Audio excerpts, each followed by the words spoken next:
Hey, Movie Junkie John back here again, and today I've got the privilege of talking to Lisa Montesi, aka Lisa Scrage. I believe that's how you Shrag. say it. Scrag. Shrag. Many of you probably know her as Mary Lou Maloney in Hello Mary Lou, Prom Night II, and she's been in a lot of other roles. So, how's it going, Mary? Lisa. How's it How's going it with going, Lisa? you? It's going really well. Thanks for inviting me on. Thanks. No problem. So I wanted to start this today kind of different in that obviously I'm sure you get a lot of questions about like Hello Mary Lou, that particular film. What just starting out, what are you up to these days? I believe you Oh. retired from acting and I know you were I think a movement coach and a mental health coach, is that correct? Yeah, I teach movement. I didn't even change for you. So I teach movement on a format like this, and I teach to a group of people every single day. So I keep moving to stay well, and I encourage other people to do the same. I teach movement. I've been doing that for like 20 years. So it's been a while since I did acting. I think I retired, so to speak, from it in the somewhere in the 90s. I left and I went back again, and then I just completely left it altogether. So yeah, I teach movement. How did you transition into that? What got you interested in teaching? Well, I'd always done movement. I'd always done dance, and eventually yoga became very popular in the late 90s and early 2000s, and I started doing that. And then eventually I didn't think I could even teach anything, and suddenly found myself teaching yoga. I never taught anything in my life. If somebody would have said to me, "Oh, you're going to be a teacher," I'm like, "There's no way I could teach anything."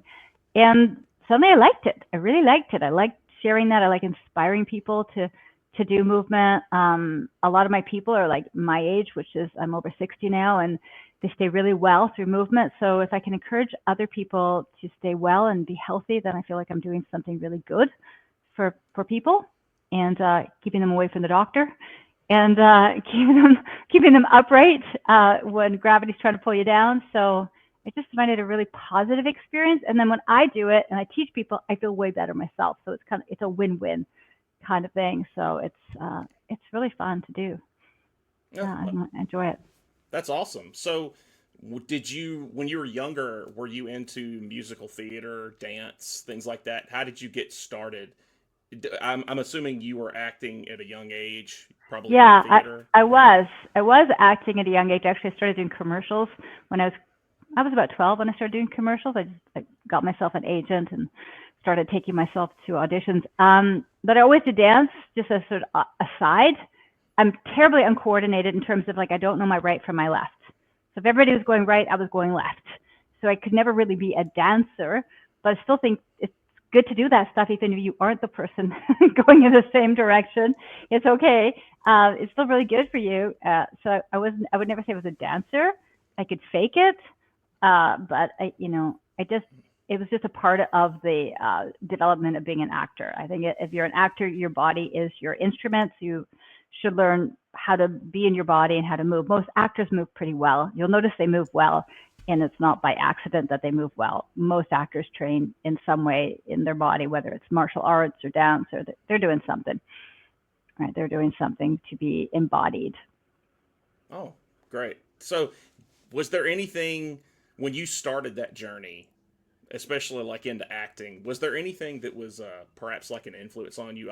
I know before you were talking about you're not necessarily into horror films, so I didn't know if maybe there was like something, an actress, a actor, a movie, something that kind of you saw it as a kid, and you were like, this is something I want to continue in. Yeah, I think like all of us, we just saw movies and we dreamed of being in a movie, or acting in some way. I don't know if everybody dreams of being on that side of the camera, but I was naturally drawn to that side of the camera. I was a pretty dramatic kid.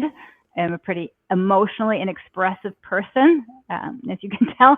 And so that was a very natural fit for me to just, be in plays. And I just did it my whole life. I'm all my, when we play as kids, I always played with like making skits and doing this and doing performances. And I was always performing. So I just always knew I was going to be an actor. what I didn't know was that I was going to leave acting. I just figured I just kept going and going because I started so young, and I just figured that was the only thing it was going to be. Like I thought, what do I need to do math for? I'm going to be an actor.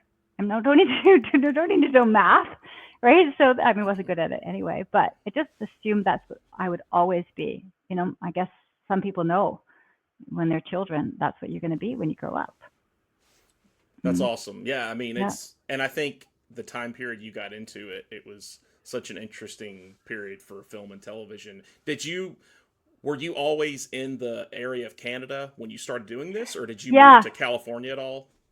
For a minute, I moved to California, but that's a really good point about timing, because when I started, there wasn't a lot of production in Canada.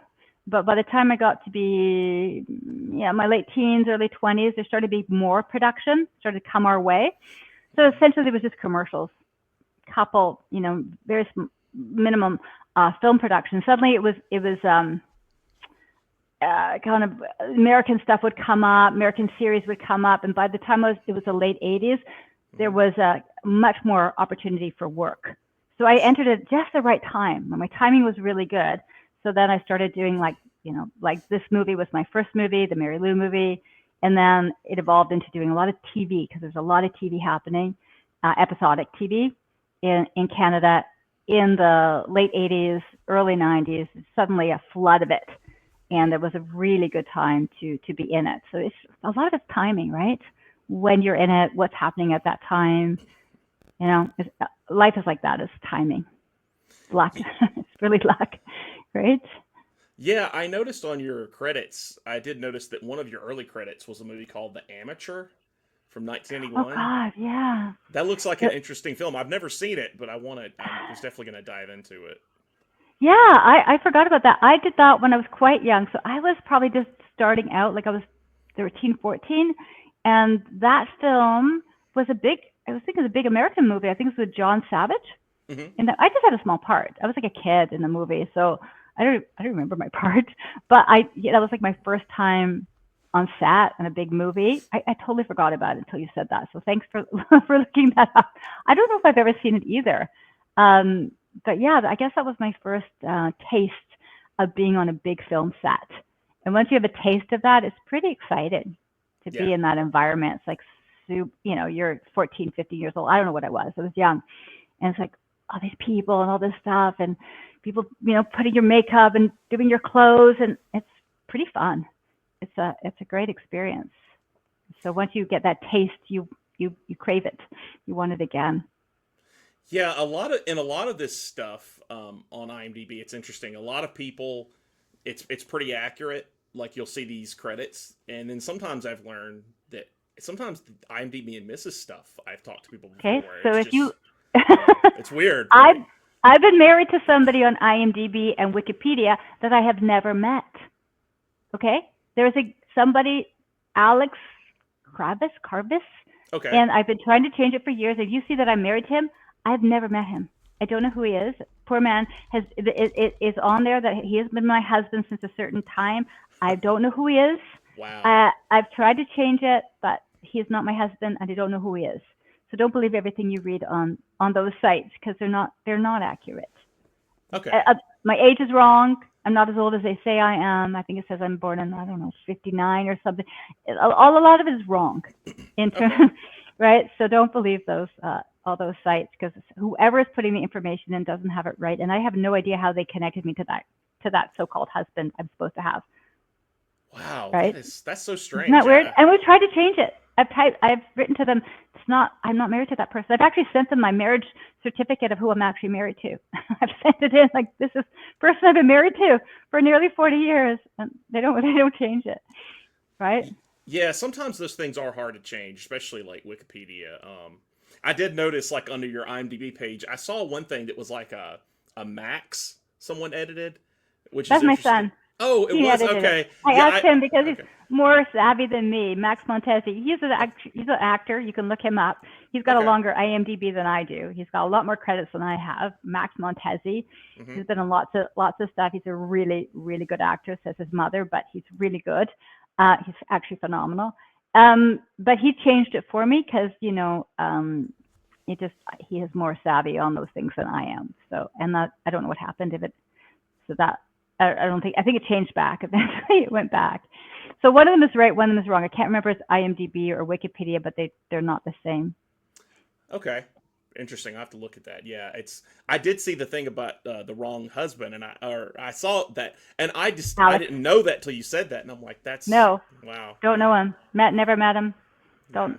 Not, I don't know if he's got me on his. I should look him up, see if he's got me married to him, see who he's married to. Right, if he's married to me too. Maybe it's because I divorced him. I can't remember what it says. I stopped looking. I just don't look at those things. I just shake my head. You know. Yeah. So in the mid '80s, a lot of these things are coming into Canada. A lot of productions, a lot of what they later would call slasher films. At the time, I know around this time you did a couple of episodes of TV. You did Twilight Zone. You did Alfred Hitchcock Presents. You did a couple of those. So when you get those projects, what was that experience like? Do you know you're walking into something bigger, or is it just like you're getting a call, you're reading a side, and you're auditioning?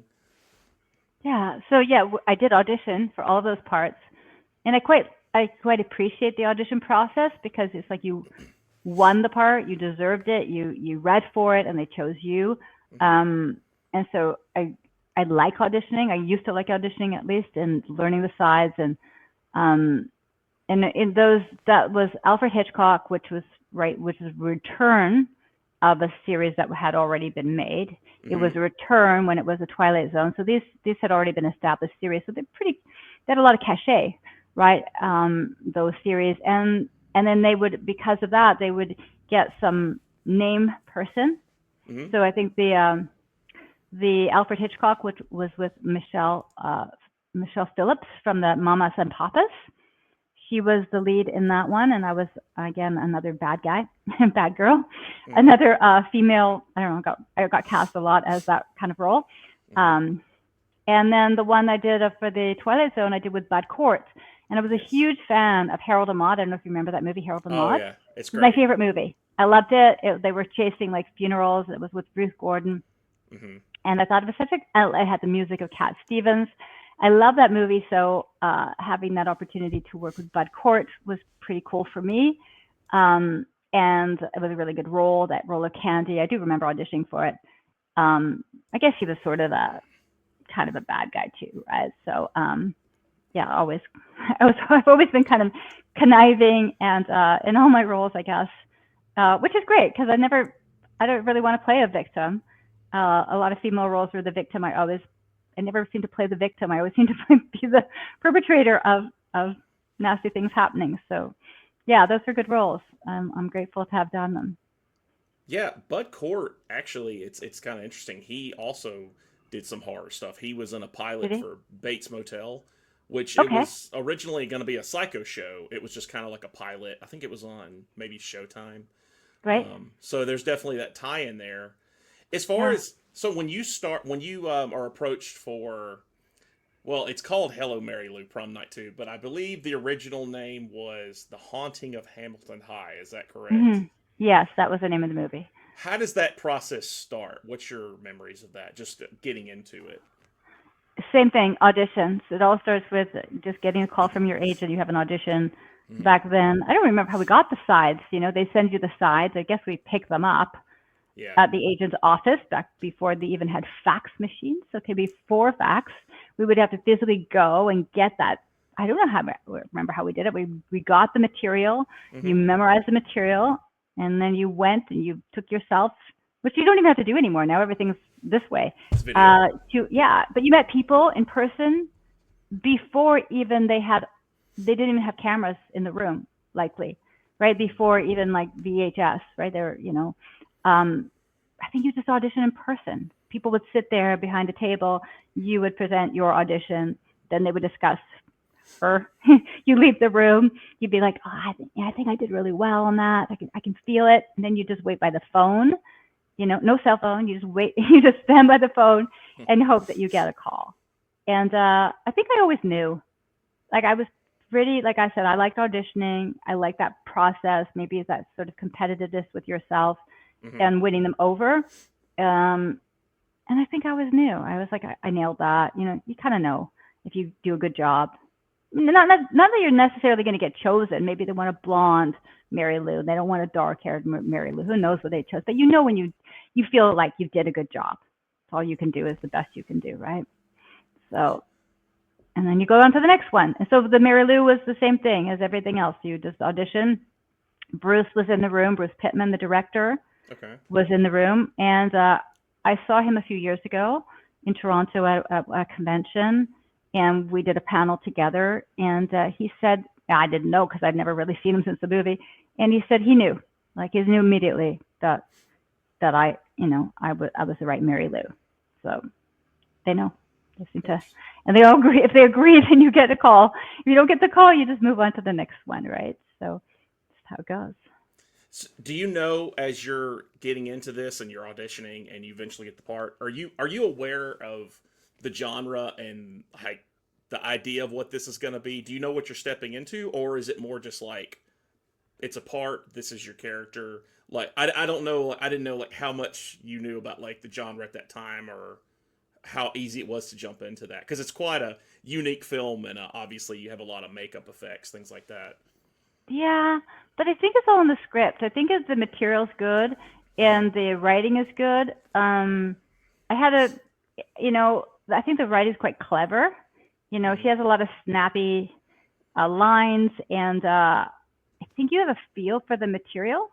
Mm-hmm. You have a feel. You don't know exactly how it's going to unfold and what the overall movie will look like, but you have a feel for it based on the material. Like you have a feel, is this sort of comedic? Is it like what kind of edge? Like you just feel it in the writing. It has to be there in the writing, and then you kind of use your intuition and kind of it's like, okay, this feels like this, because it had also the period element of being 50s, right? You have a sense, at least I did, Mm-hmm. what the 50s felt like, right? What does it feel like different to be somebody in the 50s? And I know it's just people, but the times were different. 50s versus like the 70s or the 80s, like the rest of the movies in the 80s, right? So my portion is it has a certain quality and a feel different from the other parts of the movie. They're quite separate, aren't they? They are, yes. It's kind of like intro, the whole movie, and then the end. Yeah. And so as you're going along, when do you know that it's? I know that there was some refilming and things that Yeah. happened. When do you find out, hey, this is actually a Prom Night sequel? Is that later on? Are you done with what you're doing once you find that Oh, out? Or so it was never. I didn't know it was a Prom Night sequel. When it came out, I guess they changed the name from The Haunting of Hamilton High to Prom Night 2, and that was a marketing scheme.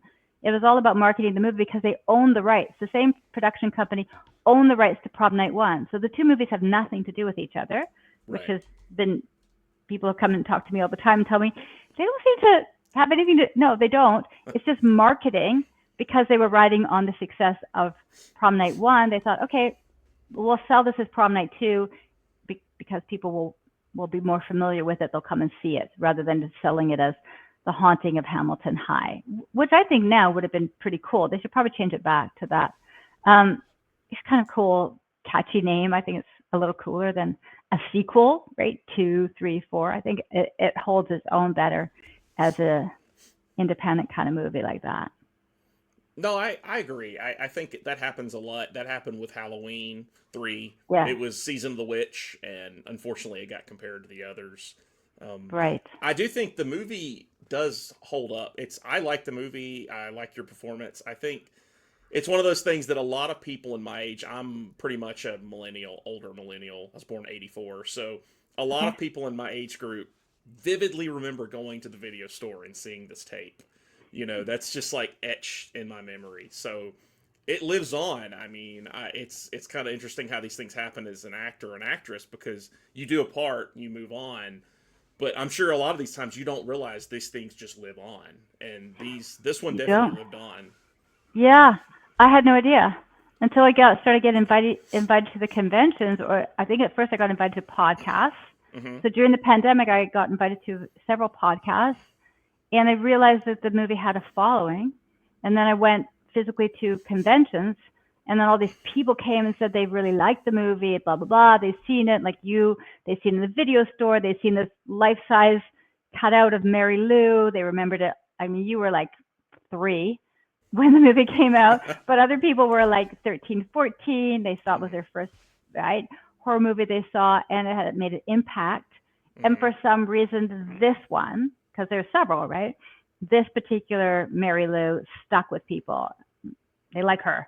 They like my version of Mary Lou. They seem to dig her. I'd never seen the other, so I really don't know what those stories, how they unfold. I don't really need to know anything about them. But this one seems to stick. So it's something you don't expect at all. Like, I never thought about it all these years later until it started showing up and started like, wow, people really like this movie. And it's been fun. It's been really fun to have this resurgence of this movie in my life. When I've kind of put it behind me. I had some things from the movie. I had the mask. Oh, I should show you the mask. I had the mask from the movie when it came out. I should have brought it. When it was first released, they had this party and they had a mask. I bring them with me to the conventions. The mask, I've made some copies. Yeah.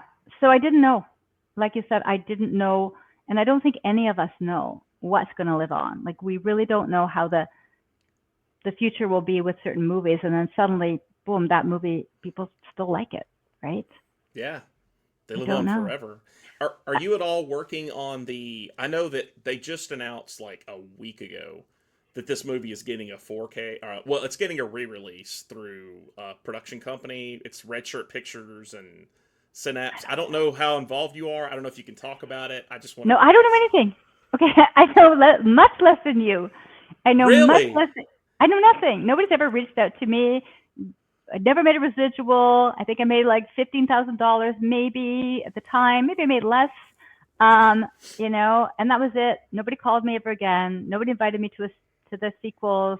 I never heard from anybody. The most I've ever heard of around Mary Lou is from people like you. People like you and the fans that show up to the conventions are the only contact I have of Mary Lou. When you say that, so many people have asked me, when is it coming out in Blu-ray? I don't know anything about it. So they're waiting for a Blu-ray. I don't know. Is that what's coming out? Is that what you're talking about? It is. The Blu-ray thing. Yeah. Yes? So now I can say, yes, it's coming out in Blu-ray, and then people will bring it and I'll sign it. And that's been my relationship to Mary Lou is really via you and the people that come to the conventions. That's my relationship to the movie is now. I'm part of your group. I'm part of you. And I have no relationship to whoever owns the movie and the rights. I think it's MGM. I thought owns the rights. Yeah, and I can definitely, if you're at all, I know the person actually working on it. So if you're ever interested, I could probably fill me in. Yeah, at least share the information with me so I can share it with other people because I'll be informed. Because like I said, mostly people inform me. Mostly when they come to my table, they tell me what's going on. It's not the opposite way around. I don't know anything, no insight. All I know is Mary Lou was mine. She was mine for a minute. She was my girl, and that's all I know. That's it. Interesting. Anything else? And it could be because it's early. It was just announced, so you might be hearing from people. I don't know. It's very early. It's not anything that's going to be like this year. So, okay. But it's nice for people. They want it. They seem to want this Blu-ray. They want it, and so we might have a nice resurgence, and then I'll get invited to more conventions, and I'll meet more people. So it'll be fun. Right? Oh, definitely. And it's interesting, with this character, and I know you were in Food of the Gods too. That's another kind of horror type film. You're in that. You have a career that it was a lot of different roles, but you definitely were in a lot of horror related films. I personally think that there's a lot of people that would love to speak to you if you're ever interested in that. Even like I know Joe Bob Briggs does a show on Shudder. Oh, I met her. What's her name? Darcy? Darcy, yes, Darcy, yeah. I did she came to the convention in Pittsburgh. Okay, cool, awesome. And so, I think we got a picture together, and we did a panel together, and I'd heard from other people that she liked Mary Lou, so that she dressed up as Mary Lou, and I'd only heard about the show from the people at the convention. So, yeah, I don't know. I just if people invite me, I'll chat with them. I'd be happy to chat. You're very nice, so I'm happy to chat with you. So, and you ask good questions. You ask good questions, so it's great. Oh, I appreciate that. I mean, I can tell you personally that I know many people into the genre, into horror films, into all this that they would just like flip out like to talk to you or like it's not even a question in my mind. Like cuz you're one of Well, those you're definitely one of those actors actresses from that time period that you people don't hear from you a ton. So I absolutely could see that happening if you're ever of interest. So I did want to ask a I'm few. open. Oh yeah, that's great. As far as I noticed a lot of the roles you did later on in the '90s. The one I have to ask about is the Assault on Death Mountain. Is that the Hulk Hogan one? That is the Hulk Hogan one. Oh, Carl Weathers. He's a very nice man. I'm sorry he passed away. He was a lovely man. Yeah, very nice. He was That's good very to sweet. know. Yeah, really sweet. Yeah, really sweet guy. Carl Weathers, Hulk Hogan, Shannon Tweed, and another guy who was like a former Navy SEAL or something. I don't know. He wasn't an actor. He was just like a big guy. So there was a big people. They were all very big, and I'm only 5'4", and they were all like huge, great people. And yeah, I did that with those people. But the most memorable person of all those was Carl Weathers. I thought he was lovely. Oh, that's great to know. Yeah, I yeah, always wondered what they were like. And Hulk yeah, Hogan's done a few movies. I don't know a yeah. lot of stories He's about him not. with movies, but Uh, yeah. I don't know. I don't know much about him either. I Mm. didn't really have a conversation with him. Yeah. So, is there any way, as far as the future, would you ever entice the idea of doing another film or role ever again, or would you say that at this point you're good, just kind of leaving it in the past and doing what you're doing now? Well, I mean, I think we should be open to whatever life presents, right? We don't know in what life holds, and so you just stay open. You was like, okay, something shows up in your life, say yes. You Mm-hmm. know, unless it's really doesn't resonate with you in some way, but I'm always open. I mean, I'm not looking for acting work. I do really like what I do, and I do like this part of it. You know, just doing this stuff, going to the conventions, and I like that. It's fun. It adds some spice to my life. I meet people that I would not meet in my everyday life. I go places I would not normally go, and and so yeah, something showed up. Somebody said, especially if it's a interesting filmmaker, they wanted Mary Lou's mother or something. Mary Lou gets old. Mary Lou's mother. I don't know if I could even be her grandmother. I don't think so, but her mother for sure. Yeah, I don't know. Never say never is my policy. Is like just stay open to whatever life presents and dream big, right? Mm-hmm. Dream big. Dream big. It's like okay, you don't know what's going to happen. Anything could happen. Oh, absolutely. I mean, you never know, and I think with the conventions, these things have just become they had a dip for a while, but they've come back since COVID. Okay. Oh Um, yeah, well during COVID, of course. But I yeah, think Demi Moore just did kind of a horror movie, she right? did the So I think it's Substance. become Mm-hmm. a more legitimized type of genre. It If is. people like her doing a horror movie, and I think I didn't see it, but it has something to do with a woman growing older and having to deal with that, and I think that's perfect. What a great plot. So yeah, I think that's interesting. I think horror has kind of made it into the mainstream. It's not such a niche thing anymore, is it? Yeah, it really is. It's odd in a way because growing up, horror was always this hush hush thing, Yeah, and I now know. it's so popular. It's kind of strange for me at times, but it's But cool in that it's opened up more. Um, the conventions and everything. I think it's definitely becoming just the fact that the Oscars yeah, recognize it now. yeah, That isn't took that weird? forever. This is funny. Yeah. Yeah, yeah, I mean, I don't watch horror movies because it's just too scary for me. Hmm. I just don't have the yeah, no bandwidth, I guess is the word. To like, it's just too scary. I don't want Hmm. to see. I would just close my eyes. Even any kind of thriller, any kind of movie like that. I don't want to see it. It's mostly want to see comedy. That's it, right? Nothing scary. The world's scary enough. I don't want to, right? So it's funny when people come to my table and they say they find it relaxing. So when I feel stressed out, I just sit down, I watch a bunch of horror movies, I watch your movie, and like and they find it calms them. I've had people say that. It's Wow. like, wow, huh? It's like, Yeah. it's like comfort zones in a way. Yeah. Comfort. Yeah, it's comfort for them. They find it comforting. Have you watched Hello Mary Lou Prom Night 2? Have you watched that ever, or did you just finish it and never see it? I didn't No, I've know. watched it. I've You did watched it. watch it. Okay, Yeah. sometimes people I Yeah. know don't like watching themselves. I Don't ask imagine. me about any specific part of it because Mhm. I may not remember, but I have definitely watched it. Yeah. Yeah, and it's definitely one of those movies to where if you're not a horror fan, it's like jumping in the deep end because there's a lot of just insane things that happen in that movie. But So also, it's an homage. As far as I know, I've read so Fangoria magazine. sure. They did. Oh, I should have brought all my stuff. Now I have a whole box full of stuff. I should have brought everything with me, and I could show you. So Fangoria magazine, when I was shooting the movie, they came to set, and they did. They featured it in their magazine back then. But Hmm. then more recently, I'm not sure what year it was. A couple years ago, they featured it on the cover, and they did an interview. So they had Mary Lou on the cover of Fangoria, and they did an interview with Ron Oliver, who was the writer of this of The Haunting of Hamilton High. Yes. And there was something I was going to say about that. Now I forget what I was going to tell you. What were we talking about in terms of? It was something to do. I was going to tell you why it was in the magazine. Oh, the movie. What again were we saying? Oh, just Now, rewatching the movie. right. Just how insane it is, the special effects, things like Okay, that. that's it. So it's homage. I was saying about it's an homage.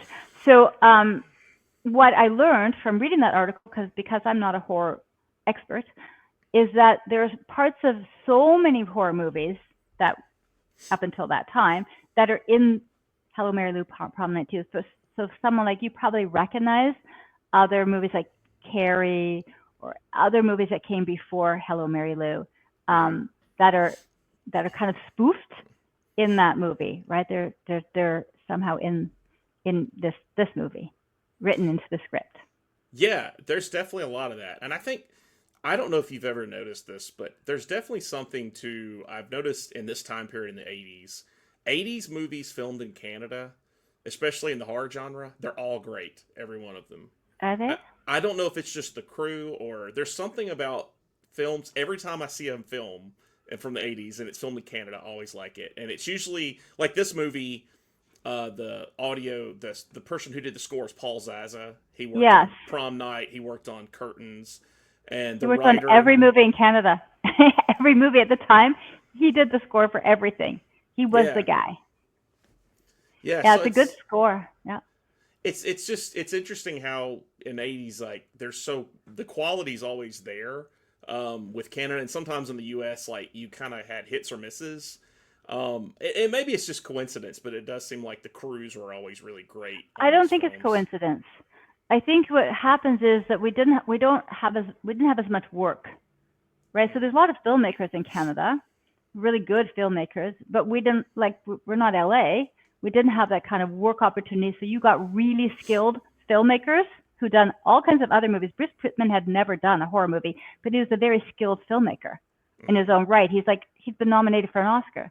So you had somebody who was a very skilled director directing that movie. And if he's a good director, he can direct anything. So Mm-hmm. he wasn't a horror expert. He just was a very good director. And you had a very good crew, and you had very good editors, and everybody was very skilled in making that movie, right? But they were happy to making a horror movie, which you would think was a cheaper movie, but I mean, it elevated it, right? So that it's actually a good piece of filmmaking. It's not just a horror movie, it's a good piece of filmmaking. And that's probably why one good reason it holds up. It Sure. holds up over time because it's good filmmaking. Whatever category you put it in, it's a good movie that holds up over time. And you have to go back always to the writing and to the director. You have to give Bruce Pittman, and I'm happy to give him all the credit.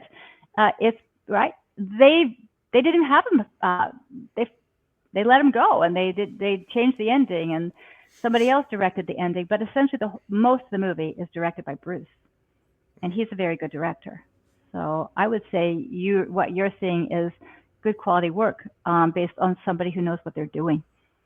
It's not just somebody who's an amateur. Yeah, and I appreciate what you said just about like the writing and directing because I think as I've gotten older, I've learned that about films is I try to focus less on genre now. Even though I love horror movies, it's really just about the story and how it's every Yeah. story is there, and if it's done well, it can work. And I think sometimes when we get a lot of times, and you'll see these if you do a lot of these conventions, people are just so into the horror stuff, but they don't understand that it's just storytelling, and it's either good or bad. But I think that's just something I've learned as I've gotten older. I And think you're right. I was just doing that panel. I always learn at these conventions because I always learn from other people. And I did a panel with a bunch of other women. So it was called Women in Horror, mhm. and we've all been in horror movies. And one of the women who's done several horror movies, she spoke to that and she said, "Look, if you take the horror elements out of the movie and the movie still holds up, it's a really good it's a good movie, right? You can take all the horror elements out and it's still a good story." Mhm. And that's what you're looking at, is it's still good without the horror. I mean, in this movie, I think the horror elements are a lot of fun, Sure. and they're kind of tongue in cheek, which Mhm. I think is a bit kitsch, kind of like, you know, the fact that she's kind of like just watching things happen and they're just happening. She's actually she never physically, if you notice, does anything to anybody. She's not a slasher. She never actually kills anybody. They just happen, right? Right. She's there and she's like, "Oh, isn't that interesting? Isn't that happening to you?" Right? But she's not physically, she's 5'4". What's she going to be, a big powerhouse to do something? No, it's like it's supernatural, right? Things happen. Somebody falls out a window. Yeah, somebody, right? Things just happen because of, her possession of this other woman and blah blah blah, right? You know the story, right? So the things that she does via the kind of, I don't know how you say that, supernatural powers, right? Possessing somebody to do something, all of those kinds of things. But Mary Lou herself doesn't actually do anything physically bad, right? Y- She does yeah, it with that's her mind. true. I never thought about it that way, but you're right. She really it's more like a Carrie type thing in a way. Yeah. Yeah, it's more like supernatural. I definitely anything you have coming up or you wanted to promote, whether or you're teaching, anything you wanted to kind Oh, of you're so sweet. Well, present. I can promote my son, Max Montesi, because he just did the Vince Staples show, which is a Netflix show. So check him out in that, Max Montesi. You can IMDb him. However life unfolds, right? That something interesting will come. I'll go to another convention, I think. Hopefully one on the West Coast, maybe, who knows? But you never know where you end up. So, Mhm. and like I said, every opportunity to go somewhere new is always makes your life more interesting. Definitely. Yeah. And there are some over there. Definitely as far as in the Canada area, I'm not as familiar, but I know there's some up there. There's got to Yeah, be for there's sure. not a lot for horror. I think there's more for like um, the Comic Cons. Right. But I don't think up here. I went to the Calgary one last year. It's a good one in Calgary. Um, yeah, that was a good one. I don't think there's a lot. That might be one of the biggest ones in Calgary. But usually you don't go to the same one twice. I think that they keep inviting new guests so that the fans have an opportunity to meet somebody different every year. I would like to go back to the one in Dallas because that was very cool. It's Frightmare, Dallas Oh, Frightmare, I think it's called. Texas Frightmare Weekend. Yeah, yeah, yeah. That's a Yeah, great one. that Yeah, was great. that's a That good was one. awesome. Yeah, it was huge. It was so big. And yeah, it was really, really great. I really enjoyed that. So I would love to go back to that one, but I guess it'll be a few years before I go back to that one. So on to other ones. We'll see what shows up. I don't know. Shows up. You never know. Just Awesome. never know. Stay open. Well, thanks so much for coming on. It Yeah, it was was really good to talk to you, John. Really good. yeah, I Yeah. really Thanks for the appreciate it. invitation. Definitely. This is Okay. Movie Junkie John, and we'll see you all in the next go round. All Bye bye. right.